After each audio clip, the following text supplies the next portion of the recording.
ಆದುದೆಲ್ಲ ಒಳ್ಳೆಯದಕ್ಕೆ ಆಗಿದೆ, ಆಗುವುದೆಲ್ಲ ಒಳ್ಳೆಯದೇ ಆಗುತ್ತಿದೆ, ಆಗಲಿರುವುದು ಸಹ ಒಳ್ಳೆಯದೇ ಆಗಲಿದೆ. ರೋಧಿಸಲು ನೀನೇನು ಕಳೆದುಕೊಂಡಿರುವೆ? ಕಳೆದುಕೊಳ್ಳಲು ನೀನು ತಂದಿರುವುದಾದರೂ ಏನು? ನಾಶವಾಗಲು ನೀನು ಮಾಡಿರುವುದಾದರೂ ಏನು? ನೀನೇನು ಪಡೆದಿದ್ದರೂ ಅದನ್ನು ಇಲ್ಲಿಂದಲೇ ಪಡೆದಿರುವೆ. ಯಾವುದು ನಿನ್ನ ಭಾಗ್ಯದಲ್ಲಿ ಇದೆಯೋ ಅದು ನಿನಗೆ ಸಿಕ್ಕೇ ತೀರುತ್ತದೆ. ಯಾವುದು ನಿನ್ನದಲ್ಲವೋ ಅದು ನೀನು ಎಷ್ಟೇ ಪ್ರಯತ್ನಿಸಿದರೂ ಸಿಗಲಾರದು. ಚಿಂತೆ ಬಿಡು. ಜೀವನದಲ್ಲಿ ಬರುವುದೆಲ್ಲವ ಬಂದಂತೆ ಸ್ವೀಕರಿಸು. ನಮ್ಮ ಬದುಕೇ ಒಂದು ಹೋರಾಟ. ಈ ಹೋರಾಟದಲ್ಲಿ ನಾವು ಮಾಡುವ ಕಾರ್ಯವನ್ನು ಪ್ರಾಮಾಣಿಕವಾಗಿ ಮಾಡಬೇಕು. ಏನು ಆಗಬೇಕೋ ಅದು ಆಗೇ ತೀರುತ್ತದೆ. ಅದನ್ನು ತಡೆಯಲು ನಮ್ಮಿಂದ ಸಾಧ್ಯವಿಲ್ಲ. ಸತ್ಯದ ದಾರಿಯಲ್ಲಿ ಹೋಗು. ನೀನು ನಡೆಯುವಾಗ ಪಾತಾಳಕ್ಕೆ ಬಿದ್ದರೆ ನಿನ್ನನ್ನು ಮೇಲೆತ್ತಲು ನಾನು ಬಂದೇ ಬರುತ್ತೇನೆ. ಸ್ವರ್ಗದಲ್ಲಿ ಎಲ್ಲವೂ ಇದೆ, ಆದರೆ ಸಾವಿಲ್ಲ. ಭಗವದ್ಗೀತೆಯಲ್ಲಿ ಎಲ್ಲವೂ ಇದೆ, ಆದರೆ ಸುಳ್ಳಿಲ್ಲ. ಜಗತ್ತಿನಲ್ಲಿ ಎಲ್ಲವೂ ಇದೆ, ನೆಮ್ಮದಿಯಿಲ್ಲ. ಇವತ್ತಿನ ಎಲ್ಲಾ ಮಾನವರಲ್ಲಿ ಎಲ್ಲವೂ ಇದೆ, ಆದರೆ ಶಾಂತಿಯಿಲ್ಲ.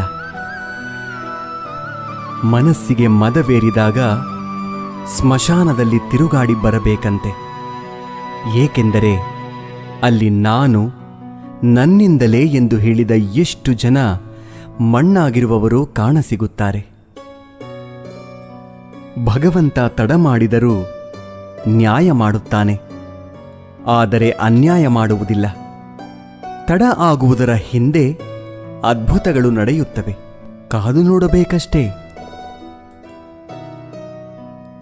ಎಲ್ಲ ಹೇಳುತ್ತಾರೆ, ಮನುಷ್ಯ ಖಾಲಿ ಕೈಯಲ್ಲಿ ಬರುತ್ತಾನೆ, ಖಾಲಿ ಕೈನಲ್ಲಿ ಹೋಗುತ್ತಾನೆ ಎಂದು.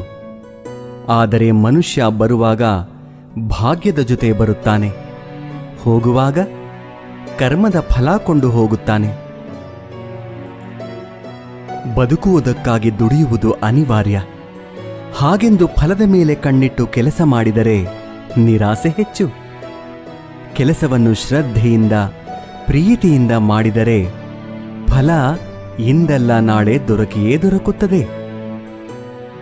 ಒಂದು ಬಾರಿ ಅರ್ಜುನ ಶ್ರೀಕೃಷ್ಣನನ್ನು ಕೇಳಿದ, ಈ ಗೋಡೆಯ ಮೇಲೆ ಒಂದು ಸಂದೇಶ ಬರಿ. ಅದು ಹೇಗಿರಬೇಕೆಂದರೆ, ಖುಷಿಯಲ್ಲಿದ್ದಾಗ ಓದಿದರೆ ದುಃಖವಾಗಬೇಕು, ದುಃಖವಾಗಿದ್ದಾಗ ಓದಿದರೆ ಖುಷಿಯಾಗಬೇಕು.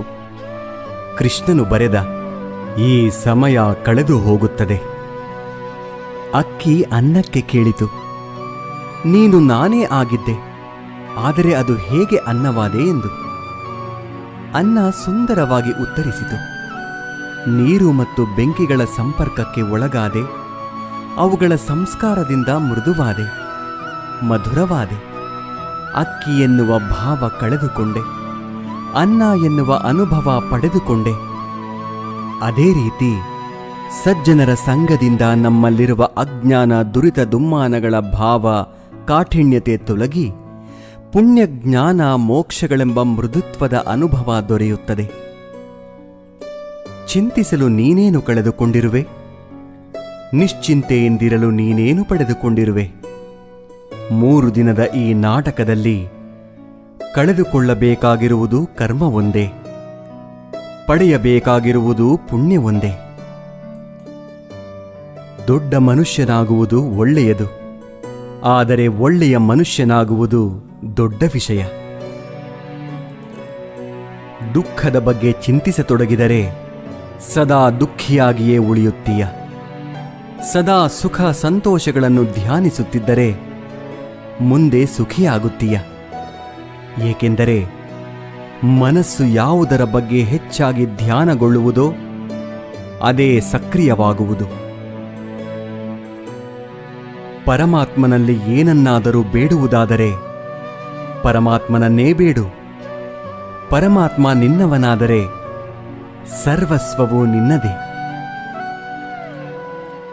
ಹೊಡೆತದ ನೋವನ್ನು ತಡೆದುಕೊಳ್ಳುವ ಶಕ್ತಿಯನ್ನು ನೀಡುವ ಭಗವಂತ ಸಮಯ ಬಂದಾಗ ತಿರುಗಿಸಿ ಹೊಡೆಯೋ ತಾಕತ್ತನ್ನು ನೀಡುತ್ತಾನೆ. ನೀವು ಪ್ರಯತ್ನಿಸುವವರೆಗೂ ನಿಮ್ಮೊಳಗಿನ ಶಕ್ತಿಯ ಅರಿವು ನಿಮಗಿರುವುದಿಲ್ಲ. ಪ್ರಯತ್ನ ನಿರಂತರವಾಗಿರಲಿ. ಒಂದು ವೇಳೆ ಮನುಷ್ಯ ತನ್ನ ನಿರೀಕ್ಷೆಗಳ ಮೇಲೆ ನಿರಂಕುಶ ಹಾಕಿ ತನ್ನ ವಿಚಾರಗಳನ್ನು ಬೇರಾವುದೋ ವ್ಯಕ್ತಿಯ ಪರಿವರ್ತನೆಯ ಬದಲು ತನ್ನ ಅಂತರಂಗವನ್ನು ಪರಿವರ್ತನೆ ಮಾಡುವ ಪ್ರಯತ್ನ ಮಾಡಿದರೆ ನಾವು ಸಂಬಂಧಗಳಲ್ಲಿ ಸಂತೋಷವನ್ನು ಹುಡುಕುವಲ್ಲಿ ಕಷ್ಟವಾಗುವುದೇ ಇಲ್ಲ. ಅರ್ಥಾತ್ ಸ್ವೀಕಾರ ಭಾವವೇ ಸಂಬಂಧದ ವಾಸ್ತವಿಕ ಅರ್ಥವಾಗುವುದು. ಸಮಸ್ಯೆ ಸವಾಲುಗಳನ್ನು ಯಾರು ಅವಕಾಶಗಳನ್ನಾಗಿ ಪರಿವರ್ತನೆ ಮಾಡಿಕೊಳ್ಳುತ್ತಾರೋ ಅವರು ಮಾತ್ರ ಬದುಕಿನಲ್ಲಿ ಗಟ್ಟಿಯಾಗಿ ನಿಲ್ಲಬಲ್ಲರು. ಒಂದು ಕಲ್ಲು ಒಂದು ಸಾರಿ ಮಾತ್ರ ಮಂದಿರಕ್ಕೆ ಹೋಗುತ್ತದೆ, ಹೋಗಿ ಭಗವಂತನಾಗುತ್ತದೆ. ಆದರೆ ಪ್ರತಿದಿನವೂ ಮಂದಿರಕ್ಕೆ ಹೋಗುವ ಮನುಷ್ಯನು ಮಾತ್ರ ಕಲ್ಲಾಗಿಯೇ ಇರುತ್ತಾನೆ. ಯಾವ ರಾಜನೂ ಸದಾಕಾಲ ರಾಜನಾಗಿರುವುದಿಲ್ಲ. ಯಾವ ಶ್ರೀಮಂತನೂ ಕೊನೆಯವರೆಗೂ ಶ್ರೀಮಂತನಾಗಿರುವುದಿಲ್ಲ. ಯಾವ ಬಡವನೂ ಕೊನೆಯವರೆಗೂ ಬಡವನಾಗಿಯೇ ಇರುವುದಿಲ್ಲ. ಈ ಜಗತ್ತಿನಲ್ಲಿ ಯಾವುದು ಕೂಡ ಶಾಶ್ವತವಲ್ಲ. ಪರಿವರ್ತನೆಯೇ ಜಗದ ನಿಯಮವಾಗಿದೆ. ಬದುಕಿನಲ್ಲಿ ಅತಿಯಾಗಿ ಮೌನವಾಗಿರುವುದು ಒಳ್ಳೆಯದಲ್ಲ. ಸಮಯಕ್ಕೆ ಸರಿಯಾಗಿ ತಪ್ಪುಗಳನ್ನು ವಿರೋಧಿಸುವುದನ್ನು ಕಲಿಯಿರಿ. ದೇವರು ನಮ್ಮ ಜೊತೆಗಿಲ್ಲ, ನಮ್ಮ ಮನಸ್ಸಿನಲ್ಲಿಯೂ ಇಲ್ಲ. ಕೇವಲ ನಮ್ಮ ಆತ್ಮವಿಶ್ವಾಸದಲ್ಲಿ ಇರುತ್ತಾನೆ. ಯಾವಾಗ ಮನುಷ್ಯನು ತಾನು ಮಾಡಿದ ಕರ್ಮಫಲಗಳನ್ನು ಇದೇ ಜನ್ಮದಲ್ಲಿ ಅಥವಾ ಮುಂದಿನ ಜನ್ಮದಲ್ಲಿ ಅನುಭವಿಸಬೇಕಾಗುತ್ತದೆ ಎಂಬ ಜ್ಞಾನವನ್ನು ಅರಿತುಕೊಳ್ಳುತ್ತಾನೋ ಆಗ ಇಡೀ ಜಗತ್ತು ಬದಲಾವಣೆಯತ್ತ ಸಾಗಿಬಿಡುತ್ತದೆ. ಚರಿತ್ರೆಯಲ್ಲಿ ಗೆದ್ದವನಿಗೆ ಗೆದ್ದವನು ಎನ್ನುವ ಜಾಗವಿದೆ. ಸೋತವನಿಗೆ ಕೂಡ ಇಂಥವನೊಂದಿಗೆ ಸೆಣಸಾಡಿ ಸೋತ ಎನ್ನುವ ಜಾಗವಿದೆ. ಆದರೆ ನಿಂತುಕೊಂಡು ನೋಡುವವರಿಗೆ, ಆಡಿಕೊಂಡು ನಗುವವರಿಗೆ ಚರಿತ್ರೆಯಲ್ಲಿ ಎಲ್ಲಿಯೂ ಕೂಡ ಜಾಗವಿಲ್ಲ. ಕೋಪದಿಂದ ಮಾತನಾಡಿದರೆ ಗುಣವನ್ನು ಕಳೆದುಕೊಳ್ಳುತ್ತೇವೆ. ಹೆಚ್ಚಾಗಿ ಮಾತನಾಡಿದರೆ ಶಾಂತಿಯನ್ನು ಕಳೆದುಕೊಳ್ಳುತ್ತೇವೆ. ಅನಗತ್ಯವಾಗಿ ಮಾತನಾಡಿದರೆ ಕೆಲಸವನ್ನು ಕಳೆದುಕೊಳ್ಳುತ್ತೇವೆ. ಅಹಂಕಾರದಿಂದ ಮಾತನಾಡಿದರೆ ಪ್ರೀತಿಯನ್ನು ಕಳೆದುಕೊಳ್ಳುತ್ತೇವೆ. ಸುಳ್ಳು ಮಾತನಾಡಿದರೆ ಹೆಸರನ್ನು ಕಳೆದುಕೊಳ್ಳುತ್ತೇವೆ. ವೇಗವಾಗಿ ಮಾತನಾಡಿದರೆ ಅರ್ಥವನ್ನು ಕಳೆದುಕೊಳ್ಳುತ್ತೇವೆ. ಪ್ರೀತಿಯಿಂದ ಮಾತನಾಡಿದರೆ ಎಲ್ಲವನ್ನೂ ಗಳಿಸುತ್ತೇವೆ. ಬದುಕಿನಲ್ಲಿ ಏನೇ ನಡೆದರೂ ಒಳ್ಳೆಯದೇ. ವರ್ತಮಾನದಲ್ಲಿ ಏನಾಗುತ್ತಿದೆಯೋ ಅದೆಲ್ಲವೂ ಉತ್ತಮವಾಗಿಯೇ ನಡೆಯುತ್ತದೆ. ಮುಂದೆ ಏನಾಗುವುದೋ ಅದೆಲ್ಲವೂ ಚೆನ್ನಾಗಿಯೇ ಇರುತ್ತದೆ. ಭವಿಷ್ಯದ ಬಗ್ಗೆ ಚಿಂತಿಸಬೇಡಿ, ವರ್ತಮಾನದಲ್ಲಿ ಜೀವಿಸಿ. ಒಂದು ಬಾರಿ ಅರ್ಜುನ ಶ್ರೀಕೃಷ್ಣನನ್ನು ಕೇಳುತ್ತಾನೆ, ಎಲ್ಲವೂ ಹಣೆಬರಹದಲ್ಲೇ ಬರೆದಿದ್ದರೆ ಪ್ರಯತ್ನಪಟ್ಟು ಫಲವೇನು ಎಂದು.